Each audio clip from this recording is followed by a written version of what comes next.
욥기 42장 7절에서 11절 말씀 봉독할 때에 주께서 성경에 명하신 바를 따라 주의 말씀 잘 받는 표로 크게 아멘합니다. 봉독합니다. 여호와께서 욥에게 이 말씀을 하신 후에 여호와께서 대만 사람 엘리바스에게 이르되 내가 너와 내 두 친구에게 노하나니 이는 너희가 나를 가리켜 말한 것이 내 종 욥의 말같이 옳지 못함이니라.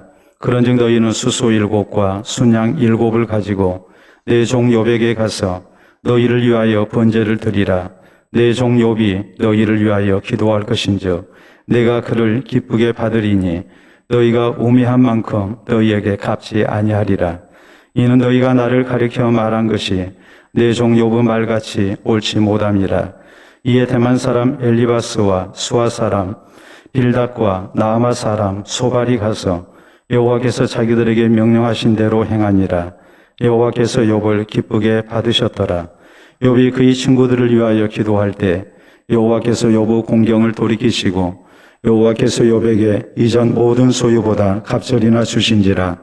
이에 그의 모든 형제와 자매와 이전에 알던 이들이 다 와서 그의 집에서 그와 함께 음식을 먹고 여호와께서 그에게 내리신 모든 재앙에 관하여 그를 위하여 슬퍼하며 위로하고 각각 캐시타 하나씩과 금고리 하나씩을 주었더라.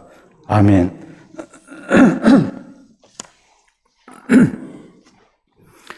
심리학 용어 가운데에 거절 민감성이라는 말이 있습니다. 거절 민감성은 다른 사람이 나를 받아주지 아니할 때에 거기에 예민하게 반응하는 것을 말합니다. 당연히 사람은 사회적 존재로서 소속의 욕구가 있습니다. 다른 사람에게 인정받고 자신의 존재감을 확인받고 싶어하는 본능이 우리 모두에게는 있습니다. 그런데 나 자신이 다른 사람으로부터 받아들여지지 아니하면 상처를 받게 됩니다. 또 마음이 불안합니다. 이런 것이 더 심화되면 결국은 불안 장애가 오게 돼 있고 또 우울감에 빠지게 됩니다. 뿐만이 아니라 사람을 만나는 것을 꺼려합니다. 스스로 고립되어 갑니다. 이것이 거절 민감성입니다. 이 거절 민감성을 극복하기 위해서는 3가지 자세가 있어야 한다고 말합니다. 첫째는 세상 모든 사람이 나를 좋아할 수 없다는 것을 인정해야 합니다.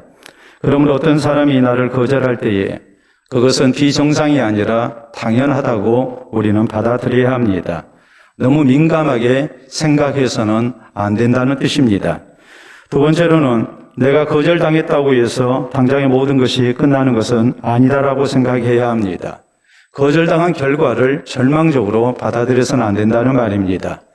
저 사람이 나를 싫어하고 받아주지 아니했지만 다음에는 이보다 더 나은 관계가 되어질 거라는 이런 생각을 가지고 우리가 그 모든 것을 받아들일 수 있어야 한다는 말입니다. 세 번째는 저 사람은 나를 거절했다 할지라도 그래도 나를 사랑하고 받아주는 사람이 있다는 것을 기억해야 합니다. 세상 모든 사람들이 나를 싫어한다 할지라도 그 중에는 나 좋아하는 사람 얼마든지 있을 수 있습니다. 또 사랑하는 가족이 있습니다. 이런 것을 생각하면서 나를 받아주는 사람을 생각해야지 나를 안 받아주는 사람에게 우리가 집중하고 그것만을 크게 생각하면 결국 이런 잘못된 거절 민감성은 우리의 삶을 이렇게 해치게 된다는 말입니다. 그러므로 결론이 뭐겠습니까? 다른 사람으로부터 내가 거절당할 때에 거기에 너무 민감하게 반응하지 말라는 겁니다. 그래야만이 우리는 자존감을 잃지 않습니다. 또 원만한 인간관계와 사회생활이 가능할 수가 있습니다. 이 말대로 우리 성도는 대인관계에 있어서 거절 민감성에 빠져서는 안 됩니다. 대신 하나님과의 관계에서는 우리가 거절 민감성을 가지고 신앙생활을 해야 합니다. 내가 하나님 앞에 나와 예배드릴 때 우리 하나님께서 나를 기쁘게 받아주시는 사람, 내가 또 하나님 앞에 기도할 때에 하나님께서 그 기도에 아름다운 응답을 해주시는 이런 복된 성도가 되어야 되고 이런 신앙생활이 우리에게 있어야 합니다. 하나님의 자녀된 내가 하나님 앞에 나와 하나님의 은혜를 구할 때마다 하나님께서 나를 기쁘게 받아주시고 또 거기에 응답해 주시는 이런 아름다운 관계 속에 우리가 신앙생활하는 성도가 되어야 한다는 말입니다. 오늘 본문 성경은 욥과 그의 세 친구 사이에 있었던 논쟁에 대해서 하나님께서 내린 결론을 우리에게 전합니다. 당시 욥은 하나님을 경외하고 의롭게 살았음에도 불구하고 그는 무서운 재난을 당했습니다. 많은 재산을 잃었습니다. 10남매가 한꺼번에 죽었습니다. 뿐만 아니라 그는 건강을 잃었습니다. 더 나아가서 자신의 명예까지 다 잃고 말았습니다. 모든 것을 한꺼번에 잃고 또 주변에 있는 많은 사람들에게 기쁘게 받아들여지지 않는 배척당하는 사람이 되고 말았습니다. 이 욥이 당한 재난, 이것은 하나님께서 허락하신 재난이었습니다. 그래서 욥이 평안하고 형통할 때만이 아니라 고난 속에서도 변함없이 하나님을 경외하고 하나님을 향한 신앙을 지키는지를 하나님께서 알아보시기 위해서 욥으로 하여금 일시적으로 무서운 고난을 만나게 하셔서 되어진 일이었습니다. 욥은 이 무서운 재난 속에서도 하나님을 향한 신앙을 지킵니다. 그리고 그는 하나님 앞에 바로 서기 위해서 노력했습니다. 그러나 욥의 세 친구의 생각은 달랐습니다. 욥이 하나님께 지은 죄가 있어서 하나님께서 징벌하신 것이라고 주장합니다. 욥이 아무리 아니라고 하소연해도 소용이 없었습니다. 이들 사이의 논쟁은 끝이 나지 않았습니다. 이런 상황에서 하나님께서 개입하십니다. 그리고 욥의 말이 옳은 것임을 하나님은 말씀하십니다. 이어서 우리가 성경을 보면 하나님은 세 친구에게 욥을 통하여 하나님께 번제를 드리라고 명령하십니다. 그러면 하나님께서 저희의 죄를 사하시고 저희를 기쁘게 받아주시겠다고 말씀하십니다. 그래서 9절에 있는 말씀을 보면 이에 대만 사람 엘리바스와 수아 사람 빌닷과 나아마 사람 소발이 가서 여호와께서 자기들에게 명령하신 대로 행하니라 여호와께서 욥을 기쁘게 받으셨더라라고 성경은 증거됩니다. 욥이 친구들을 위해서 하나님 앞에 번제를 드렸을 때에 하나님께서 이 번제를 기쁘게 받아주십니다. 또 번제만 받아주신 것이 아니라 욥을 기쁘게 받아주셨고 욥이 친구들을 위해서 드린 번제를 받아주심으로 욥의 세 친구를 또 하나님께서 기쁘게 받아주셨음을 말씀을 하고 있습니다. 사랑하는 성도 여러분, 우리 성도는 분명히 하나님께서 기쁘게 받아주시는 하나님의 자녀입니다. 하나님께서는 예수 그리스도의 십자가의 은혜를 통해서 우리 한 사람 한 사람을 크신 긍휼 가운데 용납하시고 우리를 기쁘게 받아주셨습니다. 이 하나님의 우리를 향하신 용서가 있기 때문에 또 우리에게 약속하신 구원의 복이 있기 때문에 우리가 오늘 또 하나님 앞에 나와 기쁨으로 예배를 드리는 겁니다. 그것만이 우리의 신앙생활의 전부가 아니지요. 우리가 죽고 난 다음에 하나님께서는 우리를 또 천국으로 기쁘게 영접해 주실 것입니다. 우리를 기쁘게 받아주실 것입니다. 그러나 우리는 살아생전에도 하나님께서 나를 기쁘게 받아주시는 은혜와 복을 허락받을 수 있어야 합니다. 단순히 예수님을 구주로 믿고 하나님의 자녀로 하나님께서 받아주시는 그 구원의 은총만이 아니라 또 죽고 난 다음에 우리가 천국 가게 되는 천국의 영생을 위해서 하나님께서 기쁘게 받아주시는 그 은혜만이 아니라 우리가 살아생전 하나님 앞에 나와 예배드릴 때마다 하나님께서 나를 기쁘게 받아주시고 내가 하나님 앞에 기도할 때마다 또 하나님께서 기쁘게 받아주시고 응답해 주시는 살아계신 하나님의 은혜를 누리며 사는 복된 성도들이 될 수 있어야 한다는 말입니다. 그렇기 때문에 이 시간 우리 모두 본문 성경을 통해서 하나님께서 기쁘게 받아주시는 성도가 되기 위해 우리에게 필요한 것이 무엇인가를 살펴봐야 합니다. 그래서 하나님 앞에 나와 예배드릴 때마다 또 우리가 하나님 앞에 기도할 때마다 하나님께서 나를 기쁘게 받아주시는 복된 성도들 될 수 있어야 합니다. 그러면 우리 성도는 하나님께서 기쁘게 받아주시는 은혜를 허락받기 위해 과연 어떤 신앙 자세가 우리에게 필요합니까? 첫째로 우리는 다른 사람을 함부로 비판하고 정죄하는 것은 하나님 앞에 죄가 되고 또 하나님께서 기쁘게 받아주실 수 있는 모습이 아니라는 것을 잊어서는 안 됩니다. 7절은 이렇게 말씀합니다. 여호와께서 욥에게 이 말씀을 하신 후에 여호와께서 대만 사람 엘리바스에게 이르시되 내가 너와 내 두 친구에게 노하나니 이는 너희가 나를 가리켜 말한 것이 내 종 욥의 말같이 옳지 못함이니라라고 말씀하십니다. 하나님은 욥이 당했던 재난, 그것은 하나님의 의로우신 심판이 아니라 하나님의 기쁘신 뜻 가운데 허락된 것임을 먼저 말씀합니다. 욥의 친구들이 욥이 재난을 당한 것은 하나님께서 공의 가운데 심판하신 거다. 욥이 죄지어서 그런 것이다. 이렇게 몰아세웠는데 그것이 잘못됐다고 말씀을 하십니다. 그리고 8절은 이어서 말씀합니다. 그런즉 너희는 수소 7과 순양 7을 가지고 내 종 욥에게 가서 너희를 위하여 번제를 드리라. 내 종 욥이 너희를 위하여 기도할 것인즉 내가 그를 기쁘게 받으리니 너희가 우매한 만큼 너희에게 갚지 아니하리라. 이는 너희가 나를 가리켜 말한 것이 내 종 욥의 말같이 옳지 못함이라 라고 말씀하십니다. 욥에게 하나님께서 재난을 허락하신 것, 여기에는 하나님의 기쁘신 뜻이 있음에도 불구하고 저희가 그것을 모르고 잘난 체하면서 우매한 짓을 했다는 말입니다. 스스로 하나님의 자리에 올라가서 저희가 모든 것을 비판하고 욥을 함부로 정죄했다는 말입니다. 제가 저렇게 많은 복을 누리다가 하루 동안에 모든 것을 잃었을 때에 이것은 틀림없이 하나님 앞에 무서운 죄가 있었기 때문이다. 숨겨놓은 죄가 있었기 때문에 저런 무서운 재난을 하나님의 심판을 당한 거라고 이 친구들이 얘기를 했는데 이런 모든 것 다 잘못된 거라고 하나님 말씀하십니다. 욥을 함부로 비판했던 것, 정죄했던 것, 이것이 하나님 앞에 큰 죄라는 사실을 말씀하시면서 이 죄를 욥에게 사과하라고 말씀하십니다. 또 하나님 앞에 회개의 제사를 드리라고 이렇게 명령하십니다. 이런 말씀들을 보면 우리가 무엇을 생각해야 합니까? 다른 사람들을 비판하고 함부로 정죄하는 것, 이것은 하나님 앞에 죄가 된다는 사실을 잊지 말아야 합니다. 우리가 이런 모습으로 우리가 신앙생활을 한다면 하나님께서 나를 기쁘게 받아주실 수 없다는 것을 우리는 명심해야 합니다. 우리가 성경에 보면 우리 예수님께서 함부로 비판하지 말 것을 강조하십니다. 형제의 눈 속에 있는 티는 보고 내 눈 속에 있는 들보를 깨닫지 못하는 어리석음을 주님께서는 분명하게 지적하셨습니다. 남의 허물을 보기에 앞서서 내 허물을 보는 사람이 되고 내 잘못을 먼저 깨닫고 고치는 사람이 돼야 하나님 앞에 합당한 주의 백성의 자세인 것을 우리 주님은 강조하셨습니다. 여러분, 우리가 귀로 듣는 것, 우리가 눈으로 본 것, 그것이 전부가 아니라는 것을 알아야 합니다. 우리가 좋은 신뢰를 한번 확인해 보도록 하겠습니다. 자, 여러분 사진을 보시게 되면 여기 이런 새가 있습니다. 무슨 새입니까? 예, 부엉이죠. 자, 다음 새를 봅니다. 저건 뭘까요? 올빼미입니다. 부엉이와 올빼미는 분명히 차이가 있죠. 자, 다음에 보는 새, 우리가 또 잘 아는 새죠. 저건 뭡니까? 펭귄입니다.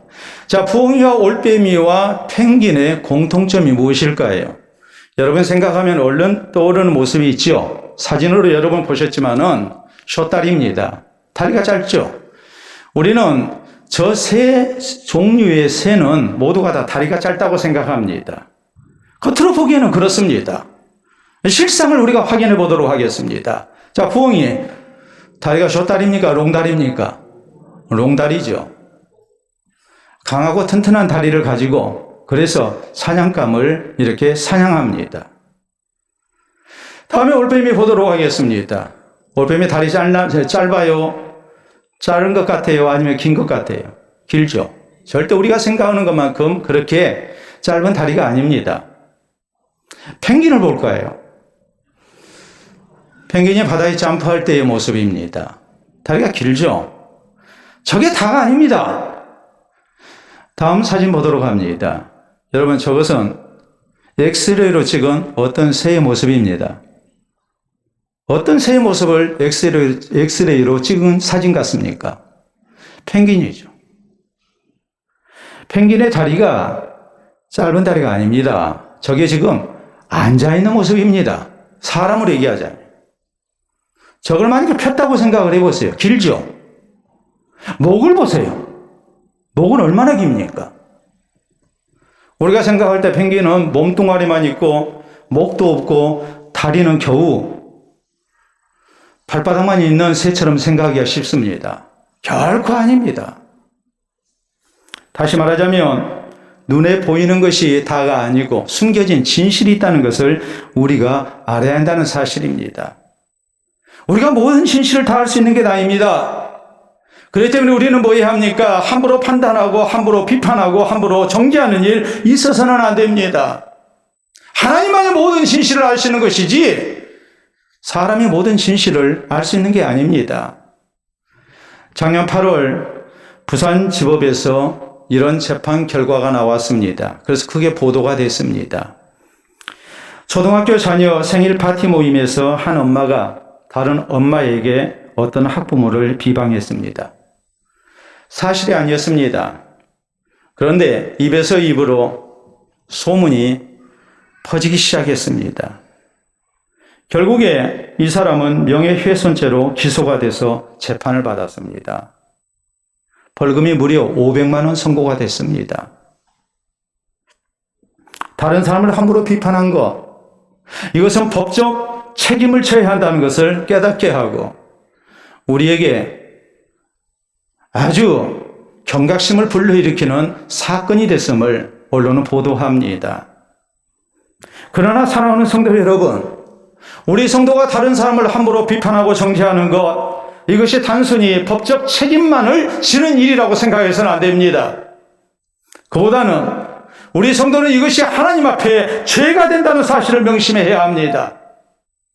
또 우리가 다른 사람 함부로 비판하고 정죄한다면 이런 사람 하나님께서 기쁘게 받아주시지 않는다는 것을 우리는 무겁게 생각해야 합니다.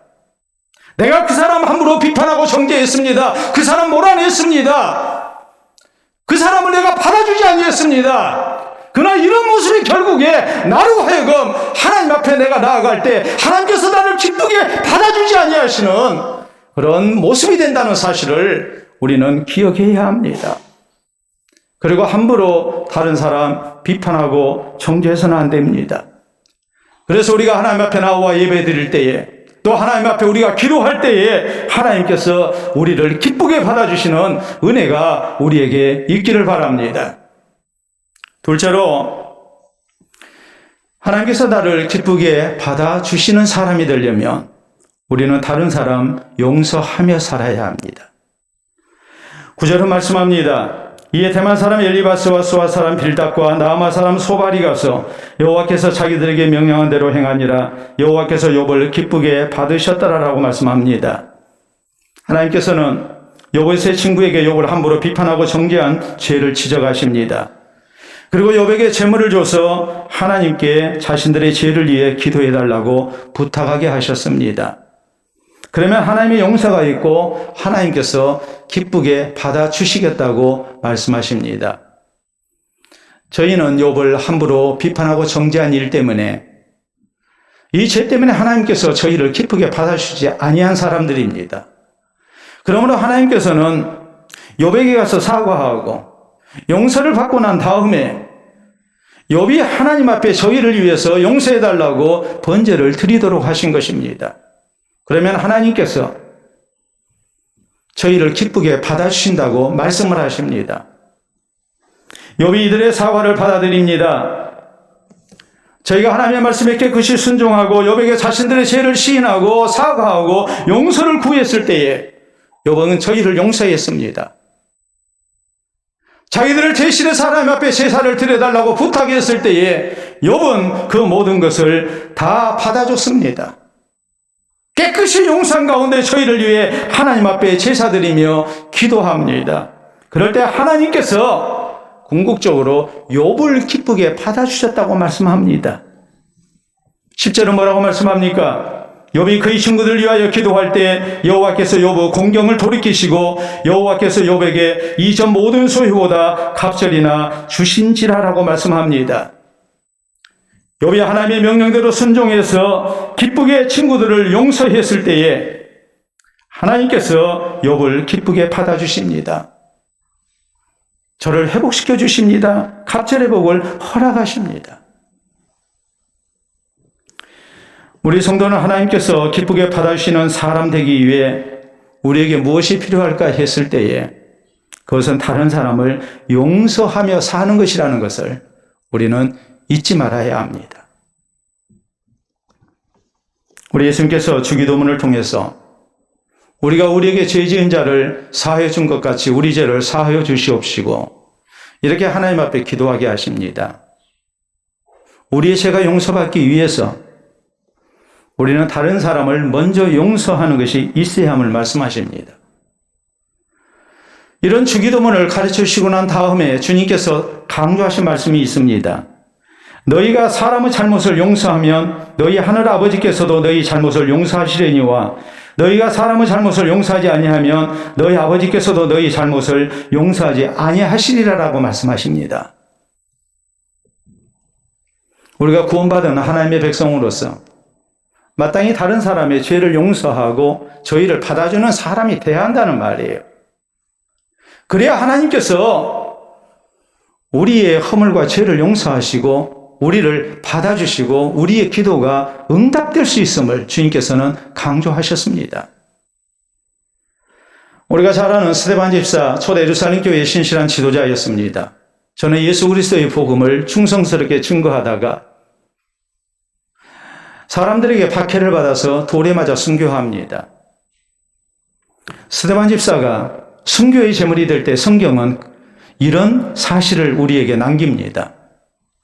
스데반 집사가 눈을 들어 하늘을 봤을 때에 하늘문이 열리고 예수 그리스도께서 하나님 우편에 서신 것을 봤다고 성경은 말씀합니다. 보라, 하늘이 열리고 인자가 하나님 우편에 서신 것을 보노라라고 말합니다. 스데반 집사가 순교의 제물이 될 때에 하늘이 열리고 하나님께서 받아주시는 사람이 됐는데 그 이유가 뭐겠습니까? 먼저는 예수님을 주는 구주로 믿었습니다. 자기 영혼을 위해서 하나님께 기도합니다. 주 예수여 내 영혼을 받으시옵소서. 그는 오직 예수님만이 나에게 구주신 것을 믿고 자기의 영혼을 하나님 앞에 부탁드리는 사람이었습니다. 그러므로 그가 순교의 제물이 될 때에 하나님께서 하늘문을 여시고 그리스도께서 저를 기다리게 하신 것입니다. 또 하나가 무엇이겠습니까? 저는 자기의 직분에 충성하는 사람이었습니다. 주를 위해서 일평생을 헌신한 사람이었고 자기의 생명까지도 내놓는 사람이었습니다. 그러므로 하늘문이 열린 겁니다. 주님께서 저를 기다리신 겁니다. 또 하나 이유가 뭐겠습니까? 스데반 집사는 자기를 죽이려는 원수들을 다 이미 용서한 사람이었습니다. 돌에 맞아 쓰러진 상태에서 그는 자기 영혼을 위해서는 정말 숨 넘어가는 소리로 주 예수여 나의 영혼을 받으시옵소서라고 기도했지만 자기를 죽이는 원수들을 위해서 기도할 때는 그는 일어나서 무릎을 꿇고 큰 소리로 외칩니다. 주여 이 죄를 저들에게 돌리지 마시옵소서. 모든 사람들을 깨끗이 용서하는 사람이었습니다. 진실되게 예수님을 나의 구주로 믿고 주께서 내게 맡겨주신 직분을 따라 충성을 다하다가 나를 죽이는 원수까지도 다 용서하며 기도했을 때에 이미 하나님께서는 하늘문을 여시고 예수님이 서 계신 가운데 스데반을 기다리고 있었던 것입니다. 우리가 이 사실을 잊지 말아야 합니다. 하나님께서 나를 기쁘게 받아주시는 사람이 되려면 우리는 다른 사람 용서하며 사는 사람이 되어야 됩니다. 그래서 신앙교훈은 이렇게 말합니다. 다른 사람을 용서하지 못하는 사람은 자기가 건너갈 다리를 부수는 것이다라고 했습니다. 다른 사람을 용서해야 우리가 하나님 나라로 건너가는 다리를 통과할 수 있다는 말입니다. 또 이렇게 말합니다. 자신에게는 검사가 되고, 검사가 뭡니까? 범죄자의 범죄를 찾아내고 또 재판석상에서 논하는 사람이죠. 자신에게 검사가 되라는 말은 다른 사람의 허물보다는 내 허물을 먼저 엄격하게 살필 줄 아는 사람이 돼야 한다는 말입니다. 그리고 또 말합니다. 다른 사람에게는 변호사가 되라. 잘못한 사람이 있다 할지라도 그를 이해하고 또 그를 긍휼히 여기고 용서할 줄 아는 사람이 되라는 말이요. 저를 변호해 주는 사람이 되라는 말입니다. 그러므로 사랑하는 성도 여러분, 우리 성도는 예수 그리스도를 통해서 먼저 모든 죄를 용서받은 사람으로서 다른 사람 용서하며 살아야 합니다. 용서하며 살아야 내 예배가 하나님께 받아진다는 사실을 잊어서는 안 됩니다. 용서하며 살아야 내 기도에 대한 하나님의 응답이 있음을 명심해야 합니다. 내가 용서하며 살아야 우리가 죽어 세상 떠날 때 하늘문이 열린다는 사실도 우리는 명심해야 합니다. 그래서 하나님 앞에 나와 예배드리고 기도할 때마다 하나님께서 우리를 기쁘게 받아주시는 은혜가 있고, 또 우리가 죽어 세상 떠날 때 하늘문이 열리고 주께서 우리를 기쁘게 받아주시는 복된 성도들이 다 될 수 있기를 바랍니다. 셋째로, 우리 성도가 하나님께서 기쁘게 받아주시는 사람 되기 위해서 우리에게 필요한 신앙의 자세는 이웃과 화평을 나누며 사는 것입니다. 11절은 이렇게 말씀합니다. 이에 그의 모든 형제와 자매와 이전에 알던 이들이 다 와서 그의 집에서 그와 함께 음식을 먹고 여호와께서 그에게 내리신 모든 재앙에 관하여 그를 위하여 슬퍼하며 위로하고 각각 캐시타 하나씩과 금고리 하나씩을 주었더라라고 말씀합니다. 이 캐시타가 나오는데 캐시타는 옛날 화폐를 얘기합니다. 정확하게 그 중량이 어느 정도 되는지 알 수 없는 그런 이제 화폐의 단위를 말하는 거예요. 그런데 지금 주변에 있는 사람들, 가족들, 또 이웃들, 이런 사람들이 욥에게 와서 이렇게 선물을 주면서 욥을 위로하고 또 욥과 관계 개선을 위해서 이렇게 호의를 베푸는 거예요. 근데 어떻게 해서 이런 일이 일어나게 됐는가에 대해서 성경은 이해라고 그랬어요. 이해라는 말은 바로 앞서 있는 말씀이죠. 하나님께서 욥의 모든 공경을 돌이키시고 이전 소유보다 갑절이나 주시는 모습을 봤습니다. 그럴 때 욥이 하나님 앞에 범죄해서 벌받은 것이 아니구나, 이것을 알게 됐고, 또 욥이 이렇게 재난을 당해서 모든 것을 잃었을 때에 욥에게 가까이 해봐야 내게 얻어진 것이 없다고 생각을 했는데, 이제 욥이 또 많은 것을 가지게 되니까 아무래도 이 사람들이 욥을 가까이 하는 그런 모습도 분명히 있었단 말이에요. 지금 그런 상황을 말씀하고 있는 거예요. 그렇기 때문에 이들이 한 처사를 보면 욥의 입장에서 순수하게 받아줄 수 없어요. 왜요? 이전에 욥이 어려울 때는 저희가 모른 척 했습니다. 가족임에도 불구하고 외면했습니다. 도와주지 않았습니다. 새 친구처럼 욥을 정죄했습니다. 욥이 죄지어서 하나님 앞에 벌받은 것이라고 말합니다.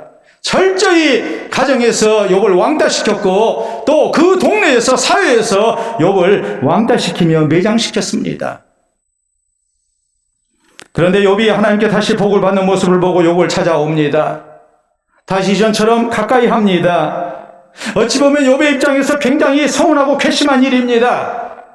가까이 하고 싶지 않습니다. 욥은 사실 자기가 가진 모든 것을 잃었습니다. 재산을 잃었습니다. 신남매를 잃었습니다. 건강도 잃었습니다. 뿐만 아니라 욥은 자신의 명예도 잃었습니다. 사람들에게 멸시의 대상이 됐습니다. 사람들이 손가락질합니다. 과거에는 욥에게 머리를 숙였던 사람들이 이제는 머리를 숙이는 대신에 욥을 멸시하며 욥을 몰아냅니다. 그랬을 때 욥의 마음이 얼마나 상처가 심했는지 우리가 충분히 짐작할 수 있지 않겠습니까? 근데 내가 형편이 좋아지니까 다시 내게 가까이 합니다. 욥이 사실 모든 것을 잃었지만 잃지 않은 것 두 가지가 있는데, 첫째는 하나님을 향한 신앙이었습니다. 또 하나 욥이 잃지 않은 것이 뭐였겠습니까? 자존심입니다. 욥은 끝까지 자존심을 내려놓을 수 없었습니다. 근데 이 사람들이 지금 다시 자기에게 와서 관계 개선을 위해 노력합니다. 욥이 받아주고 싶지 않습니다. 그러나 욥은 그렇게 하지 않았습니다. 저희를 따뜻하게 받아줍니다. 자기의 자존심까지 다 내려놓고 저희와 좋은 가족으로 또 좋은 이웃으로 이렇게 살기를 원했습니다. 음식을 대접합니다. 함께 나눕니다. 가족과 이웃을 소중히 여기며 서로 화평을 나눕니다. 왜 그랬을까요? 욥이 자존심이 없는 사람이 아닌데 욥이 왜 그랬을까요? 먼저는 하나님께서 나를 기쁘게 받아주셨기 때문입니다. 그러므로 이 하나님의 은혜에 감사해서 다른 사람 용서하고 기쁘게 받아줍니다. 또 욥이 그렇게 했던 이유가 무엇입니까? 자기 친구들 경우를 보니까 다른 사람 이해하고 용서하고 해야만이 하나님께서 기쁘게 받아주신다는 사실을 누구보다도 체험할 수 있었습니다. 그것을 생각하면서 욥은 다른 사람을 깨끗이 용서하고 다른 사람을 기쁘게 받아주면서 좋은 이웃으로 살기를 원했던 것입니다. 오늘 우리 성도가 구원 얻은 성도로서 또 하나님께서 이웃과 화평함을 나누는 사람에게 함께 하시고 받아주신다는 사실을 생각하면서 우리가 이웃을 귀히 여기고 함께 화평을 나누는 사람으로 살기를 힘써야 한다는 것을 기억해야 합니다. 우리가 성경에 보면 사울왕은 싸우는 사람이었습니다. 반대로 다윗은 싸움을 피하는 사람이었습니다. 사울왕이 다윗을 얼마나 쫓아다니며 괴롭힙니까? 다윗은 항상 피하죠. 그 결과가 무엇입니까? 늘 싸우기를 힘썼던 사울왕에게 하나님의 사랑은 없었습니다.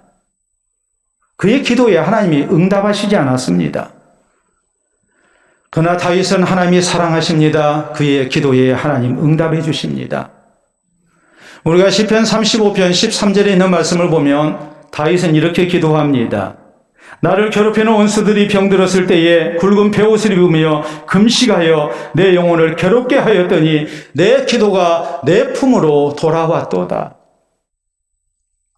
나를 괴롭히는 원수들을 위해서 저희가 병들고 어려운 지경에 빠졌을 때에 진심으로 슬퍼하며 애통해하며 저희를 위해 금식하며 기도했을 때에 하나님께서 다윗에게 복을 주셨다는 말입니다. 우리 예수님은 화평하게 하는 자가 복이 있고 하나님의 아들이라 일컬음을 받을 것이라고 했습니다. 화평을 이루며 사는 사람들에게 환영받고 인정받습니다.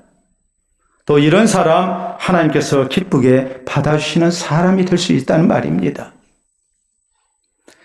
마태복음 5장 23절로 24절에 보면 우리 예수님은 또 이렇게 말씀하십니다.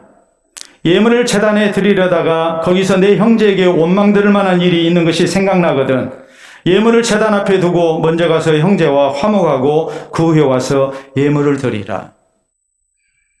우리 성도가 하나님 앞에 나와 예배드리며 우리의 죄가 용서받고 또 우리의 기도가 응답받기 위해서 우리에게 필요한 것은 먼저 우리가 이웃과 화목을 이루면서 하나님 앞에 나와야 한다고 주님께서는 강조하십니다. 우리가 세상을 살면서 많은 인간관계와 또 사회생활을 해야 하는데 다른 사람이 기쁘게 받아주는 사람, 다른 사람에게 환영받는 길이 무엇인가? 물론 우리가 연세 드신 분들 그런 얘기 많이 하죠. 입은 닫고 지갑은 열어라 하는 말입니다. 그런데 우리가 나중에 나이 들어서만 그렇게 해야 할 일이 아니고 어디서든지 기쁘게 받아지는 사람, 환영받는 사람이 되려면 이 5가지를 우리가 기억해야 합니다. 첫째는 솔직하고 겸손한 사람이 되라. 두 번째는 남의 허물을 덮어주는 사람이 되라. 세 번째는 자신만의 비법을 알려주는 사람이 되라. 다시 말하자면 다른 사람을 이용하려 하지 말고 다른 사람을 복되게 하는, 도움을 주는 사람이 되라는 말이에요. 네 번째는 내가 다른 사람을 도와줄 수 있는 비법이 없어요. 그러면 뭐 해야 합니까? 상대에게 도움을 줄 수 있는 사람을 잘 소개를 해줘라. 적극적으로 상대방을 도와주라는 말이에요. 다섯 번째, 상대의 고민을 잘 들어주는 사람이 되라라고 말합니다. 이런 말씀들을 생각하면 결론이 뭐겠습니까? 이웃을 소중히 여기라는 말이죠. 또 좋은 관계를 맺기 위해서 최선을 다하는 사람이 되라는 말이죠.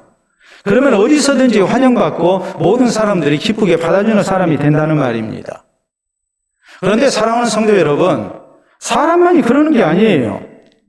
우리 하나님도 우리가 이웃을 소중히 여기고 사랑할 때 하나님께서 우리를 사랑하세요. 그렇기 때문에 우리 성도는 내가 먼저 이웃을 기쁘게 받아주는 사람이 되어야 돼요. 이웃을 사랑하고 이웃과 화평을 나누며 살아야 해요. 그래서 하나님께서 나를 기쁘게 받아주시고 또 사랑하시고 복 주시는 아름다운 은혜가 우리 모두에게 있기를 바랍니다. 1800년대 중반 독일의 드레스덴시, 거기에 유명한 조각가 에른스트 리첼이라는 사람이 있었습니다. 독일이 자랑하는 조각가입니다. 드레스덴시 출신이에요. 굉장한 실력을 갖췄습니다. 그래서 많은 귀족들이 이 에른스트 리첼에게 자신의 모습을 조각해달라고 부탁을 했어요. 에른스트 리첼은 이로 인해서 많은 돈을 모았습니다. 그리고 전 재산을 기부해서 예술대학생을 위한 장학재단을 설립을 했습니다. 그래서 수많은 예술가들을 양성해냈습니다. 그래서 이 에른스트 리첼을 사람들이 오늘날도 무려 160년, 170년이 지났음에도 불구하고 그를 굉장히 존경합니다. 제가 안식월 때에 드레스덴 시를 가봤는데 거기에 에른스트 리첼의 흉상이 세워져 있어요. 그리고 사람들이 거기다 꽃다발을 바치고 하면서 이렇게 추모를 합니다. 굉장한 그런 예술인으로 오늘날까지 존경을 받고 있어요. 그런데 많은 귀족들이 에른스트 리첼에게 자신의 조각상을 맡긴 이유가 있었어요. 그것은 뛰어난 실력만은 아니었어요. 또 다른 중요한 이유가 있었어요.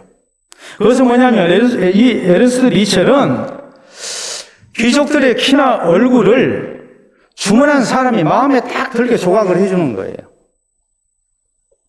별로 얼굴이 잘생긴 사람이 아닌데 아주 멋있는 얼굴도 조각을 해줬어요. 키가 작아요.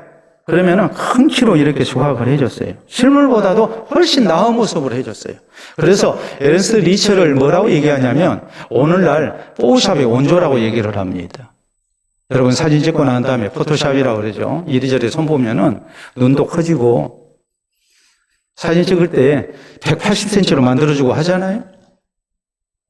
에른스트 리첼이 그렇게 했다고. 이 에른스트 리첼의 대표작이 있는데 그 대표작이 뭐냐면 독일을 대표하는 작가이자 시인인 괴테와 실러의 조각상입니다. 이 두 사람은 쌍벽을 이루는 사람이었고 우열을 가리기 힘든 사람이었어요. 서로에게 위로가 되고 힘이 되는 대단한 우정을 나눈 친구 사이였어요. 그런데 문제가 있어요. 이 두 사람의 조각을 부탁을 받았을 때에 실러는 키가 190cm의 거구입니다. 그런데 괴테는 당시 사람들의 평균 키 정도 되는 169cm의 키였어요. 그러니까 20cm 이상 차가 나요. 에른스트 리첼은 이 두 사람의 조각을 이렇게 했어요. 한번 보도록 하겠습니다. 여러분 사진을 보시게 되면 두 사람의 키가 같습니까? 다릅니까? 같겠죠. 그리고 거기에 이렇게 썼습니다. 조국이 괴테와 실러 두 시인에게라고 썼어요. 우리 독일이 자랑할 만한, 역사적으로 참으로 자랑할 만한 위대한 두 인물이라고 두 사람을 똑같이 이렇게 평가를 해줬어요. 이것을 보고 사람들은 괴테와 실러를 정말 쌍벽을 이루는 위대한 독일이 자랑할 만한 작가로 시인으로 인정을 했고 또 이 두 사람의 우정이 얼마나 대단한 것인가를 이렇게 다시 한번 기억을 했습니다. 아울러서 누구를 칭송합니까? 에른스트 리첼을 칭송합니다. 참 대단한 사람이다. 독일이 자랑하는 이 두 사람을 이렇게 우리가 이 두 사람을 비교하지 않도록 두 사람의 우정이 깨지지 않도록 그 정신을 살려서 이렇게 아름다운 조각을 남겼다고 에른스트 리첼을 칭송했습니다. 이런 모습들이 리첼로 하여금 많은 사람들에게 사랑받게 하고 또 기쁘게 받아주는 모습이 되었던 것입니다. 꼭 실력만은 아니었어요. 사랑하는 성도 여러분, 우리가 세상을 사는 것도 마찬가지입니다. 모든 것을 냉정하게 판단하고 분석했다고 그래서 그 사람이 모든 사람에게 기쁘게 받아지는 것 아닙니다. 그거 말고 또 다른 아량과 너른 마음이 있어야 합니다. 그래야 사람들에게 환영받습니다. 우리는 사람들에게도 기쁘게 받아지는 사람이 되어야 되겠지만 무엇보다도 하나님께서 기쁘게 받아주시는 사람이 될 수 있어야 합니다. 우리가 예배 드릴 때, 우리가 하나님 앞에 기도할 때 하나님께서 받아주시는 사람, 기쁘게 받아주시고 거기에 응답해 주시는 성도가 되어야 됩니다. 그것이 무엇이겠습니까? 다른 사람을 함부로 비판하거나 정죄해서는 안 됩니다. 다른 사람 용서하며 살아야 합니다. 또 이웃과 화평을 나누며 우리가 살아야 합니다. 그래서 내가 하나님께 예배드릴 때, 내가 하나님께 기도할 때에 하나님께서 나를 기쁘게 받아주시고 아름다운 응답으로 함께 해주실 뿐만이 아니라 우리가 죽어 세상 떠날 때 하나님께서 하늘을 여시고 우리를 기쁘게 받아주시는 아름다운 은혜가 우리 모두에게 충만할 수 있기를 주의 이름으로 축원합니다. 우리 함께 기도합니다.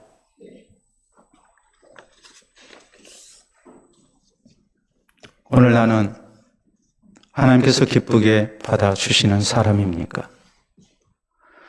내 주변에 있는 사람들에게는 기쁘게 받아지는 사람 되기 위해서 우리가 많은 노력을 했습니다. 우리의 예모나 우리의 언행이나 또 우리의 돈 씀씀이나 모든 것에 우리가 주의하며 삽니다. 그러나 하나님 앞에 나아볼 때에 내가 과연 어떤 모습이었는가 다시 한번 생각하면서 함부로 사람 비판하거나 정죄하지 않고 우리가 용서하기를 힘쓰며 이웃과 화평을 나누는 가운데 하나님이 기쁘게 받아주시는 사람 되게 하여 주시옵소서. 우리 기도합시다.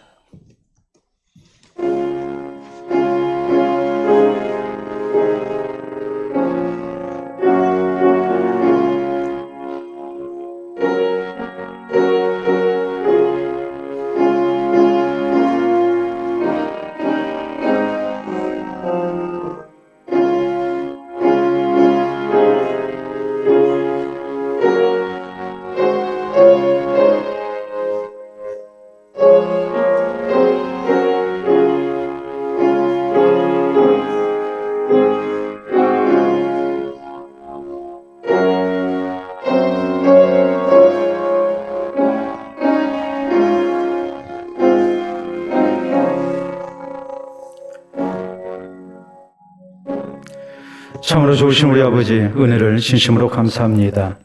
우리의 많은 죄와 허물 가운데서도 주께서 우리를 용납해 주셔서 예수 그리스도를 구주로 믿어 구원의 자녀 되게 하시고 이렇게 하나님 앞에 나와 예배드리며 또 주의 말씀을 받도록 도우시오니 참으로 감사합니다. 이제 주께서 우리의 예배를 흠양해 주시고 우리의 기도에 기쁘게 받아주시는 은혜를 얻기 위해 우리가 어떤 모습이 필요한지 조언받게 해주시오니 감사합니다.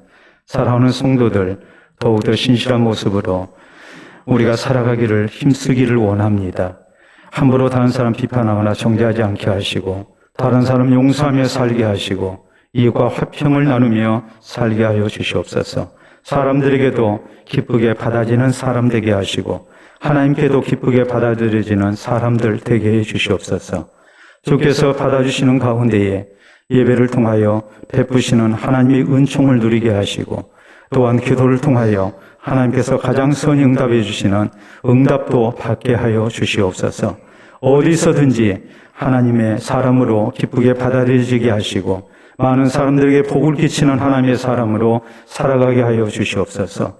이 모습으로 신앙생활하게 하시고 나중에 죽어 세상 떠날 때 하늘문이 열리고 주께서 우리를 기쁘게 받아주시는 아름다운 은총까지 우리 모두 허락받게 하여 주시옵소서. 감사하며 예수님 이름으로 기도하옵나이다. 아멘.